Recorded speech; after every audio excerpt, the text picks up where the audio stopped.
tous et bienvenue sur la chaîne Elios Guidance. Je vous souhaite à toutes et à tous une merveilleuse année 2024 pleine de réalisations et de joie. Nous, on va s'occuper aujourd'hui du tirage sentimental pour vous les poissons. On va d'abord faire un tirage relationnel pour tous ceux qui ont quelqu'un en tête et ensuite on ira faire un tirage plus centré sur vous et sur votre déploiement personnel qui sera d'ailleurs plus focalisé sur les célibataires. Donc, on va commencer par ce premier tirage et on va aller voir quel est l'arcane majeur qui va dominer toute la sphère sentimentale des poissons. Avant cela, je voulais juste vous indiquer que toutes les dates de formation du premier semestre 2024 sont sorties et que vous pouvez aller voir sur mon site si vous souhaitez vous y inscrire, puisque les inscriptions sont ouvertes jusque fin juin. Vous avez également les formations en autonomie si vous voulez apprendre tranquillement depuis chez vous à votre rythme. Vous y retrouverez également toutes les formes de guidance que je vous propose pour traiter vos questions personnelles. Allez, c'est parti, on va regarder quel est cet arcane majeur pour vous, les poissons. Alors, que vous réserve ce mois de janvier et ce tout début février? Hop. Ce sera la papesse inversée. Alors la papesse inversée est une carte d'action, c'est-à-dire que vous allez arrêter de réfléchir, vous allez essayer de mettre en œuvre ce que vous avez ressenti, ce que vous avez appris, ou alors vous allez faire une action un peu irréfléchie, un peu spontanée. Quoi qu'il en soit, la papesse se met en action, il n'est plus temps d'attendre, il n'est plus temps d'agir, et elle a aussi envie de révéler les choses, de dire les choses, elle ne garde plus les secrets. Alors on va voir dans quelle mesure cet arcane majeur inversé va connoter vos tirages. Et on va démarrer avec donc l'état d'esprit du partenaire pour ceux qui ont quelqu'un dans leur vie ou dans leur tête. Allez, c'est parti. Quel est l'état d'esprit du partenaire des poissons ?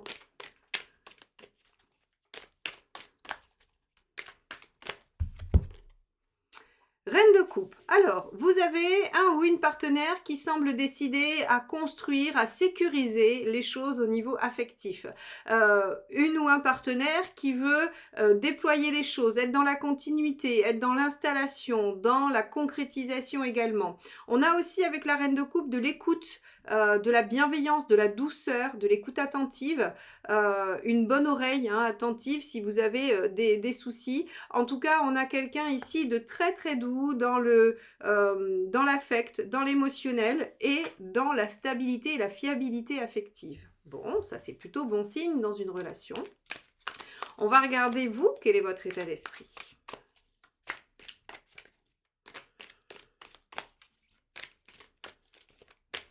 Hop là, celle-ci a sauté du jeu. C'est l'As de Pentacle. Alors vous avez envie de déployer quelque chose. L'As de Pentacle, c'est une idée prometteuse, un projet qu'on a envie de mettre en place. L'As de Pentacle, c'est ce potentiel qu'on veut déployer. Donc vous avez envie d'aller plus loin, vous avez envie de construire davantage. Alors, il se peut que vous ayez la même intention de construction que le partenaire, et dans ce cas-là, c'est parfait, on a une dynamique commune qui permet de passer à l'action après avoir discuté, parlé, ressenti, écouté ses intuitions. Donc ici, c'est pas trop mal, parce qu'on va avoir un début d'année finalement assez actif de mise en œuvre, et on a des envies, des états d'esprit assez cohérents qui vont dans la même direction. On va aller voir quelle est la problématique, qu'est-ce qui pourrait bloquer, qu'est-ce qui pourrait vous empêcher.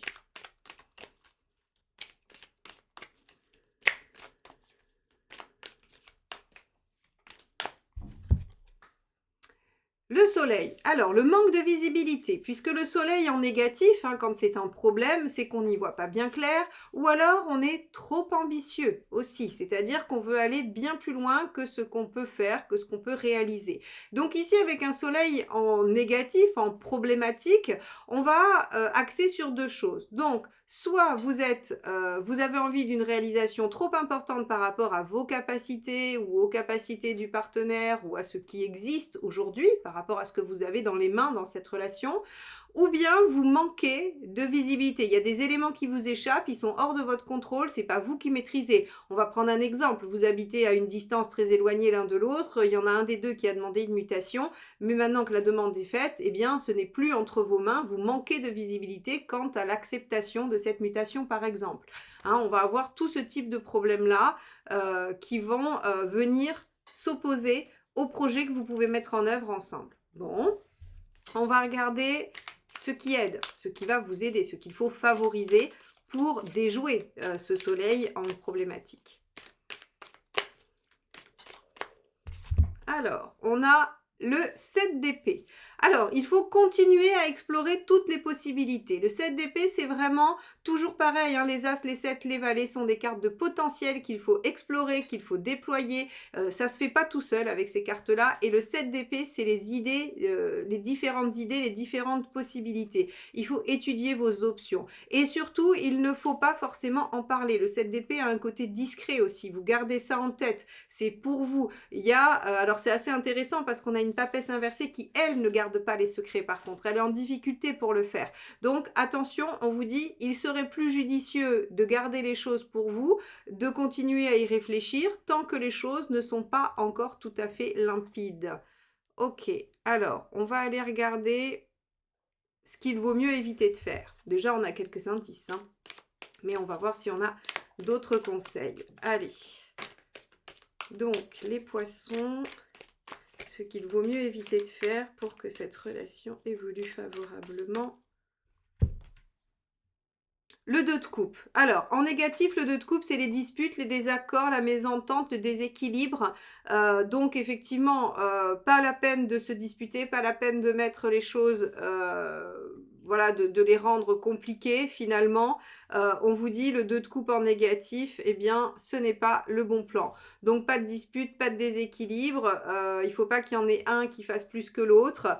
Si vous voulez que ce projet avance, si vous voulez que cette dynamique, en fait, de déploiement du potentiel et d'installation dans la sécurité et l'ancrage se fasse, eh bien, il faut accepter que vous n'êtes pas maître de tout, qu'il vous manque des informations, que vous pouvez explorer d'autres potentiels ou d'autres idées pour faire les choses. Et ici, on vous dit, rien ne sert de peut-être rejeter la faute sur l'autre ou de se fâcher parce que de toute façon, ça ne changera rien. On voit bien avec le soleil que les choses qui sont en dehors de votre visibilité, elles le sont probablement pour vous deux. C'est pas l'un qui cache à l'autre, hein, c'est plutôt des choses qui vous échappent à tous les deux.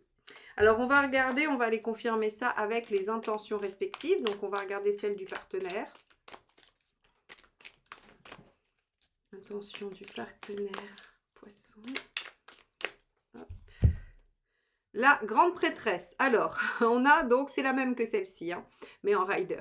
Donc, la grande prêtresse, c'est un temps de pause, un temps de réflexion. C'est-à-dire que votre partenaire est plutôt dans une dynamique de calme et un peu moins d'action. Donc, ça nous donne l'indice que vous êtes plus dynamique que le partenaire. Le partenaire est plus, effectivement, dans une question d'intuition, d'écouter son intuition, d'écouter les signes que vous. Vous êtes dans, plutôt, j'allais dire, de la matière, alors que avec la grande prêtresse et la reine de coupe, on a deux énergies assez intérieures, assez introverties, dans la réflexion, dans la recherche de la connexion intérieure. Donc peut-être quelqu'un qui ne parle pas beaucoup, qui écoute, hein, la reine de coupe, elle a une bonne écoute, mais la papesse, par contre, elle se tait. Hein, c'est ce que je vous disais avec l'inverse de la papesse inversée, qui, elle, du coup, ne garde pas les choses et parle. Là, vous avez un ou une partenaire qui semble peut-être essayer de prendre en compte tous les éléments pour essayer de comprendre, d'intégrer, d'écouter aussi l'intuition pour voir ce qu'il est possible de faire. Je ne crois pas, comme je vous l'ai dit, que le soleil ce soit l'un qui cache à l'autre, même si une papesse pourrait, ou une grande prêtresse pourrait ne pas dire certaines choses. On va voir avec le résultat et les conseils, mais j'ai pas envie d'opter pour cette option-là. On va regarder... Et vous me direz, hein, peut-être que, voilà, vous me mettrez en commentaire si vous avez l'impression que votre partenaire vous cache des choses ou pour voir un peu, ça pourra aussi faire écho à d'autres qui écoutent les guidances. Allez, on va regarder quel est votre état d'esprit à vous, poissons, dans cette relation. Pas votre état d'esprit, alors, hop, non, votre intention, pardon, on reprend. Votre intention, allez. Quelle est votre intention à vous, les poissons? Hop, alors, eh ben, 8 d'épée. On va la garder à l'endroit. Hein. Le 8 d'épée, c'est le manque de confiance, l'impression de ne pas avoir d'issue. C'est intéressant parce qu'en fait, si vous voulez, avec le soleil, quand je vous disais on n'a pas de visibilité, le 8 d'épée, c'est un peu la même chose. C'est-à-dire que vous voyez pas d'issue. Vous regardez le problème et vous vous dites, mais j'ai pas de solution à ce problème-là. Alors que, bon, le 8 d'épée, il vous dit, il faudrait juste, en fait, enlever le bandeau des yeux, c'est-à-dire les croyances limitantes, les blocages, les choses comme ça, qui sont absolument pas faciles à enlever, on est bien d'accord. Mais en tout cas, il existe une solution. C'est probablement pour ça qu'on vous proposait le 7 d'épée. Essayez de voir quelles autres possibilités vous avez, étudiez les autres options, les autres possibilités, parce que, en fait, vous êtes bloqué sur du 8 d'épée. C'est-à-dire que pour vous, il y a une issue, vous la cherchez, et comme vous ne trouvez pas de solution dans cette issue-là, eh bien vous pensez que c'est vain et que ça ne marchera pas. Contournez le problème, contournez l'obstacle, c'est la meilleure solution avec un 8 d'épée. On a ensuite beaucoup de peur et beaucoup de manque de confiance en soi avec un 8 d'épée. Donc attention, et il se pourrait effectivement que si le ou la partenaire s'avère un peu discret, un peu, j'allais dire, secret, il se peut que vous soyez inquiet ou inquiète également. Ok, on va regarder où ça nous mène à la fin du mois.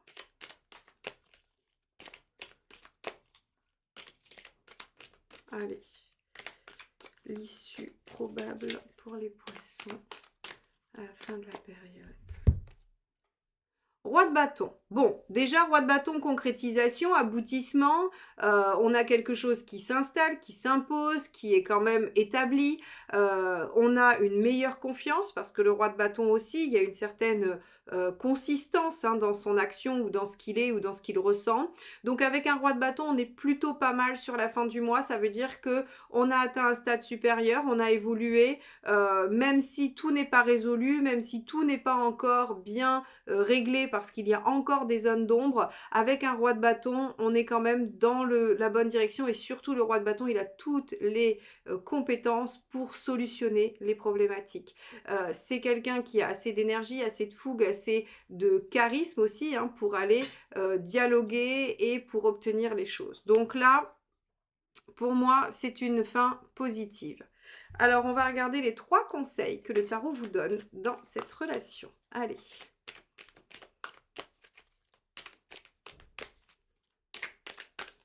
Hop. On a le 9 de coupe. Alors, visez vos rêves. Moi, j'aime beaucoup avoir le 9 de coupe en conseil parce que c'est comme si on ne le faisait pas d'habitude. Mais parfois, on les perd de vue. C'est vrai, le tarot a raison de nous le rappeler parce que parfois, on perd de vue nos rêves, nos idéaux. Et il vous dit, pensez à ce qui vous rendrait le plus heureux. Pensez à ce que vous voulez absolument réaliser, à ce qui est important pour vous. Parce que c'est vraiment ça qui va vous aider à garder le cap et à peut-être dépasser le 8 d'épée et le soleil en problématique. Et surtout à ne pas activer ce 2 de coupe où vous pourriez vous disputer, être en désaccord et du coup mettre la relation à mal alors que finalement elle peut concrétiser pas mal de choses avec de la patience et de la compréhension. Quel est votre deuxième conseil? Allez. On a le cavalier d'épée, dépasser les obstacles avec courage et, j'allais dire, et valeur, et vos valeurs en fait. Le cavalier d'épée, c'est vraiment, j'aime bien, alors je sais que c'est pas une référence exceptionnelle et tout ça, mais il faut que j'en cherche une meilleure. Je vous l'ai déjà dit, c'est le prince dans La Belle au bois dormant. Vous savez, il traverse une forêt de ronces, il tue un dragon pour aller sauver Aurore. Donc, et en fait, c'est pas vraiment le fait qu'il sauve la princesse qui est important là-dedans, c'est qu'en fait, si vous voulez, il est rapide et il réagit très vite, c'est-à-dire qu'en fait, il a une vivacité d'esprit qui fait que à chaque problème qui se présente, il a toujours une solution immédiate. Il y a vraiment cette notion de quelque chose de très rapide où on s'adapte, où on met en fait sa rapidité et sa vivacité d'esprit au service de la résolution des problèmes. Et donc, c'est vraiment cette image-là, le cavalier d'épée. Et donc, quand on vous conseille ça, on vous conseille cette attitude. On vous dit, ne lâchez pas, soyez fort devant l'adversité, dépassez les choses, croyez en vous, ne doutez pas un instant, utilisez votre intellect et regardez, le 7 d'épée, c'est exactement ça. Voyez toutes les autres possibilités que vous avez pour dépasser les problématiques de réalisation dans cette relation. Donc ici, on a l'impression que dans cette relation, il y a un problème, il y a quelque chose à résoudre et pour déployer les choses, et que c'est grâce à votre capacité d'analyse et à votre persévérance, j'ai envie de dire, que les choses vont se régler. Allez, on va regarder le dernier conseil.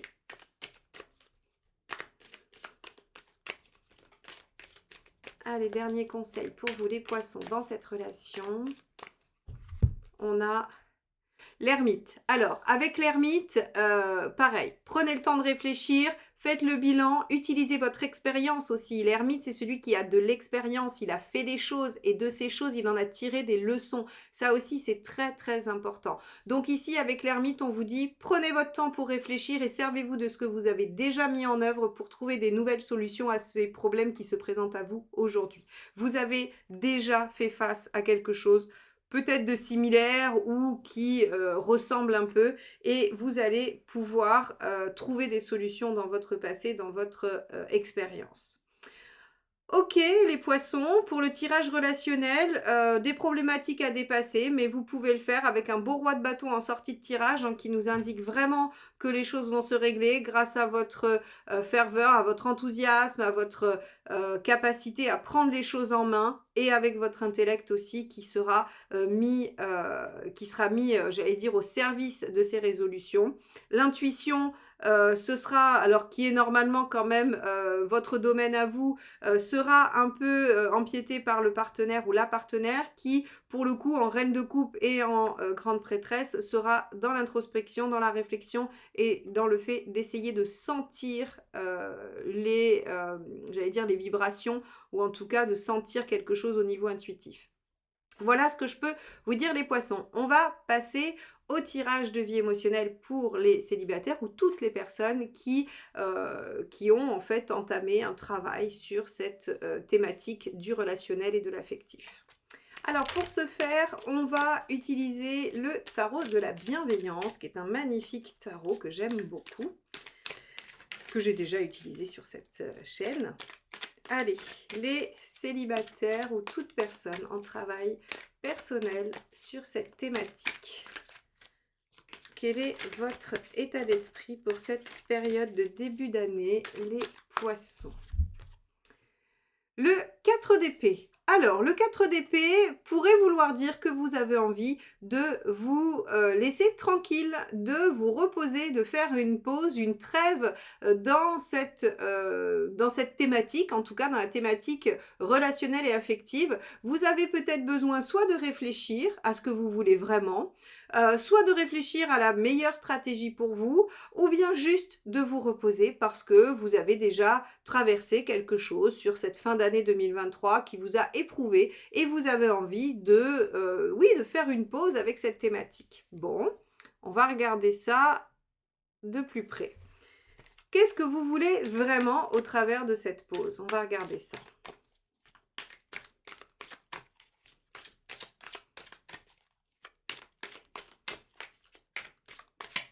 Hop. Oui, l'as d'épée. Vous voulez repartir à zéro. Vous voulez, avec l'as d'épée, on est vraiment sur le fait d'innover, de recommencer, mais avec des choses nouvelles. C'est-à-dire qu'on n'est pas sur je prends la même chose et je le rejoue. On est vraiment sur comment je pourrais faire radicalement différemment pour que les choses se passent autrement pour moi, pour que je puisse réaliser autre chose que ce que j'ai déjà réalisé, ce que j'ai déjà vécu, ce qui s'est déjà passé. Donc avec cet as d'épée, ce qui est intéressant, c'est que vous avez envie de prendre un temps de réflexion nécessaire, utile, pour trouver une nouvelle façon d'agir dans la sphère affective et relationnelle. Très bien. Qu'est-ce qui pourrait vous en empêcher? Qu'est-ce qui pourrait venir bloquer ce travail?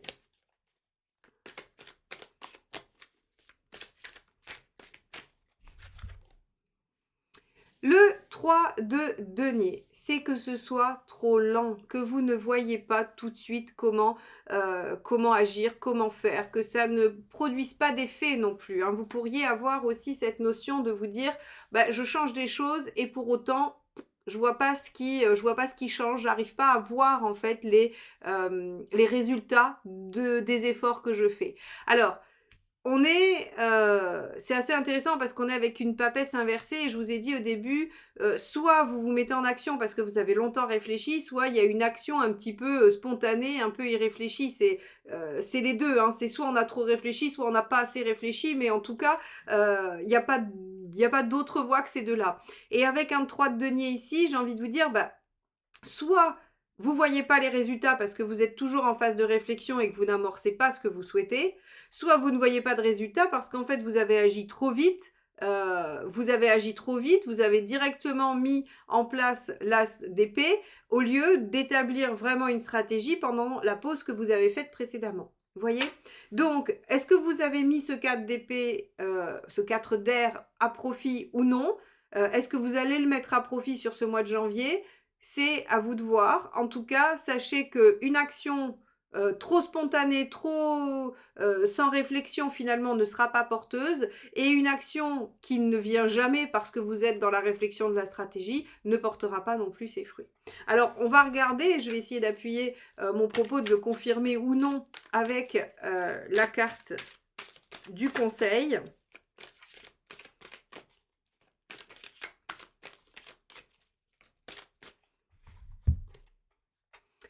Le valet de coupe. Alors, intéressant. Le valet de coupe, en conseil, ce qu'il vous dit, c'est essayer d'utiliser vos rêves et vos espoirs. Donc, on est toujours sur ce 9 de coupe qu'on a vu dans le premier tirage. On est sur vraiment essayer d'utiliser ce en quoi vous croyez, quelles sont vos valeurs, ce que vous voulez voir advenir, comment vous avez envie d'aimer.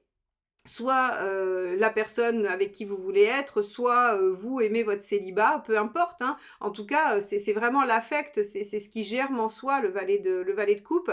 Donc en fait, on vous dit, mais allez vous accrocher à ce qui vous fait vibrer finalement et n'y mettez pas tant d'intellect que ça. L'as d'épée et le 4 d'épée, c'est de l'intellect. Alors, effectivement, ça peut être judicieux quand on a traversé des périodes difficiles, qu'on a eu échec sur échec ou qu'on a fait des situations répétitives. On se dit, il va peut-être falloir que je réfléchisse un peu à ce qui se passe, que je comprenne le processus pour le déjouer. C'est vrai que ça peut être intéressant. Là, on vous dit, visiblement, avec cette façon de faire, vous ne voyez pas les résultats assez rapidement pour vous. Et vous voudriez que ça aille plus vite. Alors, on vous dit, bah, si vous voulez que ça aille plus vite, comment court-circuiter l'intellect? C'est d'aller puiser directement dans le cœur. Mais dans le cœur, dénué des peurs ancestrales, des peurs karmiques, des traumatismes archaïques de l'enfance, de toutes les croyances limitantes accumulées au cours des expériences de cette vie. Enfin, ça fait beaucoup, beaucoup de choses. C'est-à-dire que pour aller puiser vraiment dans son valet de coupe, il faut l'écouter le cœur pur. Et ça, bah, c'est pas toujours facile, c'est pas toujours simple. Parfois on y arrive, parfois on n'y arrive pas. Donc ici, j'ai l'impression que ce tirage, il vous dit, bah, effectivement, réfléchir et innover, c'est une bonne chose, mais concrètement, avec ce 3 de denier, il semblerait que vous n'arriviez pas trop bien à le mettre en œuvre et à en voir les résultats. Donc on vous dit, essayez une autre méthode, essayez celle. En plus, vous, les poissons, vous avez quand même une extrême bonne connexion à votre intuition, à votre monde intérieur. Donc essayez d'aller puiser dans cette, j'allais dire, dans ce cœur, dans ce qui... dans cette partie la plus pure de vous pour voir vers quoi vous avez envie de vous diriger en termes de comportement, d'action, de choix, de mise en œuvre. Et essayez de le suivre. Suivre son valet de coupe, c'est le plus efficace, mais c'est pas toujours le plus simple. Allez, on va regarder l'issue à court terme.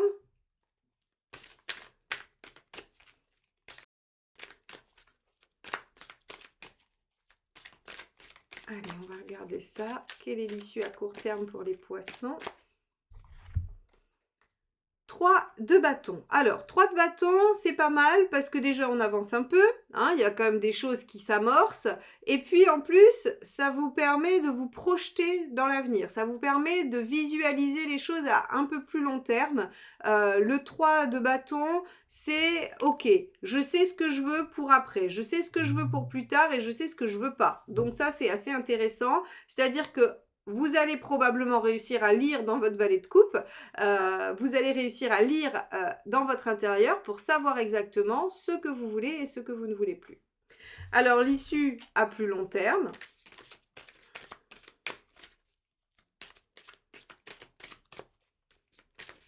Hop là. Roi de coupe. Alors, sympa le roi de coupe. Alors, pour ceux qui veulent quelque chose de sérieux, qui veulent se poser, qui veulent s'engager, c'est pas l'idéal. Le roi de coupe, c'est quand même celui qui profite de ses 5 sens, c'est celui qui va explorer, qui va expérimenter, se faire plaisir. Donc ici, avec un roi de coupe comme ça, en résultat, j'ai envie de vous dire que votre méthode, elle va fonctionner, mais elle va peut-être même trop fonctionner et vous saurez plus où donner de la tête. Hein, donc si vous êtes célibataire et que vous voulez rencontrer, eh bien le fait de suivre votre valet de coupe va vous permettre de vous visualiser à plus long terme, ce qui fait qu'en fait, je pense que votre énergie sera beaucoup plus alignée, sera beaucoup plus directe, et donc là, vous allez attirer beaucoup. Et vous aurez du mal à y résister. Bon, c'est pas un problème. Peut-être que sur le mois de février, vous arriverez à poser un petit peu plus tout ça et que vous arriverez peut-être à vous engager dans une relation sérieuse et constructive si c'est ce que vous voulez. Pour ceux qui font un travail sur eux, on voit que le roi de coupe est positif parce qu'en fait, on retrouve le plaisir de l'affect. Ce qui veut dire que si on avait une fermeture du cœur due à des blessures, à des choses difficiles, eh bien, il y a une réouverture de ce cœur qui s'autorise à ressentir et à vivre des choses. Donc, c'est extrêmement positif. Voilà pour vous les poissons. Alors évidemment, si vous souhaitez avoir des réponses plus personnalisées, plus précises à vos propres questions, vous pouvez tout à fait me solliciter en guidance personnalisée. Vous avez tout ça sur mon site eliosguidance.com. Il y a du sans rendez-vous avec réponse par mail, des rendez-vous en visio avec moi et des rendez-vous en présentiel dans mon cabinet près de Gradignan, enfin à Gradignan près de Bordeaux. Donc n'hésitez pas, je vous y attends. En attendant, je vous embrasse et je vous dis à très bientôt pour de nouvelles guidances. Bye bye.